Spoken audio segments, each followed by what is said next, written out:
গোল করার পর আনন্দ করতে গিয়েই যদি হলুদ কার্ড খেতে হয়। ফুটবলে এমন 5টি উদযাপন আছে যেগুলো নিয়ে খেলোয়াড়রা শাস্তিও পেয়েছেন। জার্সি খুলে উদযাপন। গোল করার পর জার্সি খুলে ফেললে অনেকেই ভাবেন সমস্যা কি, কিন্তু নিয়ম অনুযায়ী জার্সি খুলে উদযাপন করলে খেলোয়াড়কে হলুদ কার্ড দেখানো হতে পারে, তাই আনন্দের মুহূর্তে সাবধান। গ্যালারিতে উঠে যাওয়া। গোল করে দর্শকদের সঙ্গে উদযাপন করতে গ্যালারিতে উঠে যাওয়া ঝুঁকিপূর্ণ। খেলোয়াড়ের নিরাপত্তা ও শৃঙ্খলার কারণে এ ধরনের উদযাপন শাস্তিযোগ্য হতে পারে। উস্কানিমূলক অঙ্গভঙ্গি। প্রতিপক্ষের দর্শক বা খেলোয়াড়কে উদ্দেশ্য করে অপমানজনক বা উস্কানিমূলক অঙ্গভঙ্গি করলে রেফারি কার্ড দেখাতে পারেন।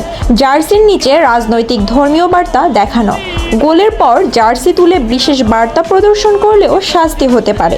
ফুটবলের নিয়মে রাজনৈতিক, ধর্মীয় বা ব্যক্তিগত বার্তা প্রদর্শনের উপর বিধিনিষেধ রয়েছে। কিলিয়ান এমবাপ্পের মতো ক্যালমা উদযাপন।